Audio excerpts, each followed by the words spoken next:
Pagi, luar biasa. Alhamdulillah bertemu kembali di season Bedah Buku kembali ya. Hari ini saya ditemani oleh Sahar. Waduh, sebagai narasumber. Wih, hari ini kita akan membahas tentang yang bertema produktivitas secret. Wah, ini dari Rahmat ya. Dari Rahmat. Jadi di situ ada 8 poin penting yang disampaikan dan kita akan coba untuk bahas satu per satu. Baik, dimulai untuk Sahar. Jadi apa tuh poin pertama? Kan ini ada ya. Beberapa poin. Iya, ada 8 nih, ada 8 poin. Yang pertama itu ada berubah ya kan, ada lakukan yang kedua lakukan yang berbeda yang lebih baik. Nah, kita poin pertama dulu nih, berubah. Berubah nih apa sih yang berkaitan tentang judul kita nih, productivity. Nah, melakukan perubahan atau apa gitu. Menurut Sahar. Kalau dari berubah produktivitas, kalau menurutku itu mungkin dari hal-hal yang kita lakukan yang tadinya nggak produktif, jadi produktif, jadi ada perubahan. Contohnya misalkan kerjaanku setelah selesai bekerja di kantor kan biasanya ke kosan, itu langsung ngecek handphone, main handphone, scroll IG sampai nggak tahu waktu. Nah, bisa diubah ke hal yang lebih produktif, misalkan beres-beres kosan, dan lain sebagainya gitu. Jadi harus bisa lebih bermanfaat lah ya kan, daripada kita cuma scroll tapi tetap berantakan ya kan kosan kan. Kalau kayak gitu kan kita pulang beres-beres dulu kan, scroll nanti jadi enak. Yang penting ada perubahan, jadi ada mau perubahan. Baik, itu poin pertama ya. Lalu poin kedua, lakukan yang berbeda yang lebih baik. Nah, ini sebenarnya kurang lebih sih sama ya sama poin pertama ya. Kan melakukan perubahan tapi itu lebih baik gitu. Ibarat kayak tadi kan bener tuh yang kata Sahar tadi. Harus lebih peka gak sih kalau kayak gini tuh? Oh, lebih peka. Gimana tuh? Ya, jadi lihat sisi yang lebih bermanfaat aja buat diri kita. Jadi harus bisa menilai. Oh gitu. Kan banyak hal yang kita lakukan, tapi mana yang menurut kita tuh lebih produk dan lebih bermanfaat buat kita. Oh iya. Kalau dari aku sih pandangannya hampir sama sih sama yang poin pertama tadi, yang ibarat kita pulang langsung baring istirahat padahal rumah masih berantakan gitu kan. Nah, ini makanya di situ poinnya adalah lakukan yang berbeda yang lebih baik. Nah, itu kurang lebih sih poin 1 sama poin 2 itu bersinggungan gitu. Baik, kita lanjut ke poin ketiga. Ini bertindaklah berani. Wah, apa nih? Menurut Mas dulu deh. Berani. Boleh loh. Bertindaklah berani untuk melakukan produktivitas ya. Jadi kayak misalnya kita harus kayak keluar dari zona nyaman, keluar dari zona nyaman tuh. Jadi misalnya ya kita pulang capek ya kan, tapi kalau gitu-gitu aja ya udah bakalan gitu terus. Tapi coba kita melakukan sesuatu yang berbeda, sesuatu dobrak nih. Misalnya pulang kerja kan udah nggak ngapa-ngapain nih gitu ya kan, udah nggak ngapa-ngapain, malam ngapain ya untuk cari cuan lagi. Wah, kan gitu kan, entah bisa kerja ngambil sambi atau apa ya kan. Aku sekarang nih juga ngelakuin sambil ngojek online. Iya, karena begitu pulang dari kantor gitu kan jam 5 gitu kan udah pulang, ngapain ya kan di rumah ya kan. Berarti produktivitasnya Mas Reza itu nambah penghasilan, tapi tetap dibatasi ya. Nah, ingat lagi ini cuman sampingan, ingin menambah produktivitas lagi gitu, biar ada ya palingnya ada pemasukan gitu. Jadi malam tuh ya kalau ada ambil, kalau nggak apa-apa gitu aja konsepnya. Jadi jangan membebani pekerjaan utama kita. Makanya di situ bertindaklah berani. Aku berani ngambil resiko capeknya. Ya kayak gitu. Flow aja ya. Gimana? Setuju nggak kalau dari Sahar? Setuju sih. Setuju ya, tapi kan setiap orang pasti punya pemikiran masing-masing. Bertindak beraninya pasti beda-beda. Ya, tapi harus tahu kapasitasnya. Makanya itu. Masing-masing sih. Benar, makanya kapasitasnya aku ngerti nih. Kalau aku nggak boleh capek karena besok masih kerja lagi. Makanya nggak berani jor-joran untuk ngambil job tambahan. Utamanya apa gitu. Benar sekali. Wah, cakep nih. Ayo kita lanjut ke poin keempat ya, mengetahui cara bekerja dengan cepat. Nah, efektif nih ya. Dari aku dulu ya. Misalnya nih, nih banyak nih pengiriman barang, terutama e-commerce nih. Itu kan otomatis kita harus paham nih, mana dulu nih yang di packing. yang lebih cepat nih, efisiensi gitu kan, lebih cepat. Atau kita proses dulu semua, atau kita packing satu dulu, proses lagi, packing dulu, proses gitu kan. Nah itu tuh biasanya kalau mau lebih cepat itu biar kita proses semua, kita kumpulin, baru kita packing bareng-bareng. Nah kayak gitu. Kalau Sahar gimana nih di admin lah? Di admin ya, sekarang aku udah lebih ngerti flow kerjanya. Tapi kan kalau admin itu kan banyak sekali perubahannya ya Mas. Oh, karena sekarang juga perlu lebih on time terus sih kan, kayaknya kerjanya udah satset-satset ya, nih. udah satset-satset, udah ngerti flow kerjanya kayak gimana, dan udah punya skala prioritas apa yang harus didahulukan. Terus itu sih, jadi makin banyak perubahan, makin lama kita bekerja, makin settle gak sih? Iya gitu. Karena bener aku ngeliat juga lu sekarang udah lebih kalau yang lihat aja pulang kalau udah on time berarti semua kerjaan udah kelar. Wah berarti ini lebih udah mulai tertata lah cara-cara ininya. Awal-awal aku kerja di MKO tuh bisa sampai bawa kerjaan, kan?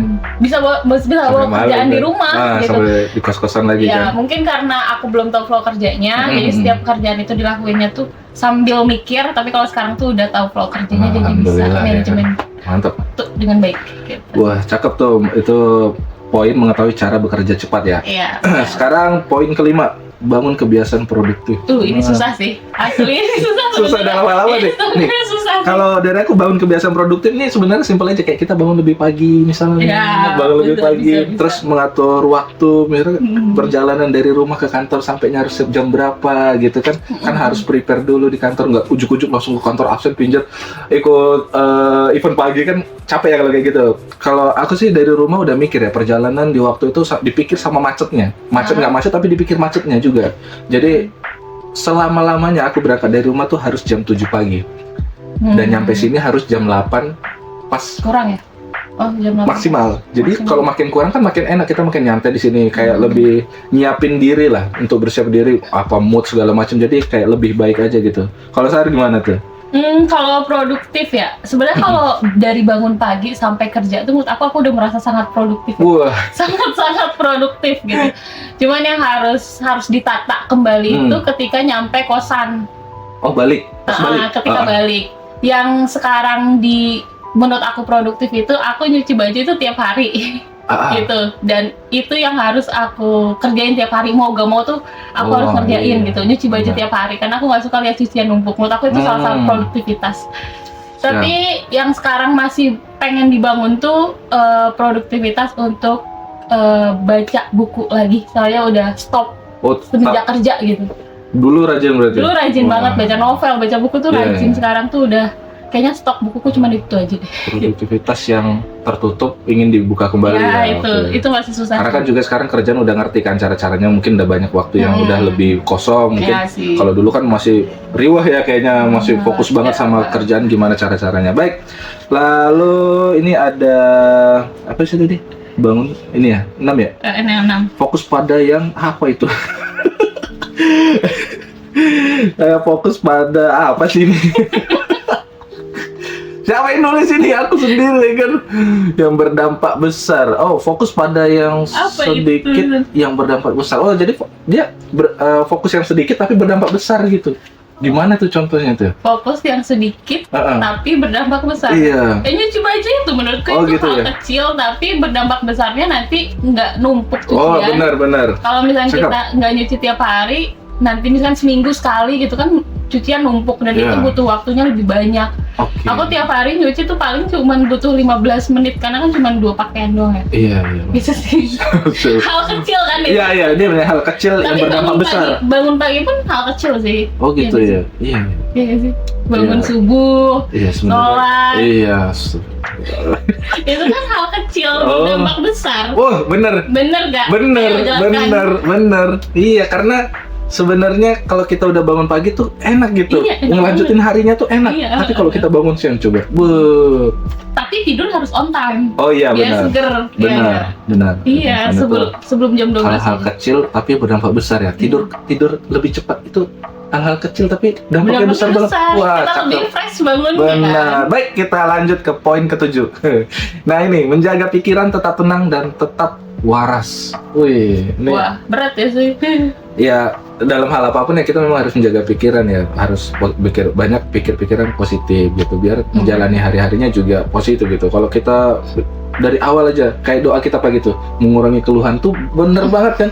Itu kan udah membuang hal-hal negatif gitu agar hari-hari kita lancar gitu. Tapi kalau dari Mas Reza sendiri udah bisa manajemen emosional diri sendiri gak sih?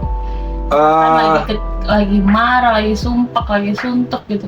Alhamdulillah sih kalau hal-hal kayak gitu, walaupun kadang di rumah ya apalagi ya. Ya diem aja, jangan ngeluarin. Kalau kita lagi bete apa, lebih baik kita diem aja. Karena kalau kita ngomong biasanya menyakiti orang lain. Itu lebih baik berarti. Iya, jadi harus kayak gitu. Enggak, kalau dulu ya nggak bisa manajemen itu. Jadi kalau marah gitu. Kalau sekarang tuh udah lebih paham, kita harus ngerti. Karena kita harus menjaga perasaan. Kalau kita lagi bad mood, marah dan segala macam, mending kita diem aja dulu sampai mood kita bagus. Kalau kita ngomong biasanya apa yang dikeluarkan dari mulut itu menyakiti orang lain. Iya, makanya kita pikiran tetap tenang dan tetap waras. Wes, cakep. Ini yang 8 nih, konsentrasi terakhir nih. Ayo gimana, Sar? Konsentrasi. Iya, demi produktivitas. Itu bagus banget ya sebenarnya konsentrasi dalam ibarat nih kayak gini nih. Kalau di dalam buku Rahmat itu dicontohkan kayak gini. Matahari itu nggak akan bisa membakar sesuatu kalau nggak dikonsentrasikan. Contohnya kaca pembesar. Katanya kita harus konsentrasikan dulu dia ke satu titik, baru dia bisa terbakar, bener nggak? Tapi kalau kita pakai kaca membesar terus acak-acak gini, percuma, nggak akan terbakar. Pernah nggak nyobain kaca membesar dulu? Pernah. Jadi harus konsentrasi, harus ini kaca membesar nih di kertas, harus diem gini. Nah itu titik konsentrasi, ada titiknya, kita konsentrasi nggak boleh gerak-gerak. Nah itu baru bisa terbakar. Artinya ketika kita melakukan sesuatu, kita harus konsentrasi untuk mendapatkan hasil gitu.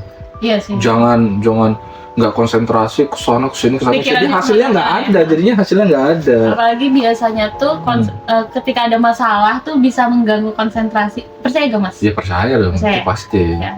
Kalau di admin tuh ya Mas, kan pekerjaan tuh perlu multitasking ya. Ya benar. Kalau menurutku, kalau misalkan nggak konsentrasi itu nggak kelar-kelar. Itu yang aku rasain. Iya benar. Makanya penting banget ya berarti dalam produktivitas konsentrasi ini, apalagi ini poin penutup ya, konsentrasi. Harus mengesampingkan hal-hal yang emang lagi nggak dikerjain sih. Begitu. Ya, makanya harus konsentrasi pada satu titik itu untuk mencapai tujuan. Baik, terima kasih atas bincang-bincangnya ya. Pada buku dari Rahmat ya, ini produktivitas, ada 8 poin penting yang tadi udah kita sampaikan. Semoga bisa berguna untuk berguna dan bermanfaat untuk teman-teman yang menonton video ini. Baik, terima kasih Sahar, terima kasih untuk saya sendiri. Engkau bisa, semua pasti bisa.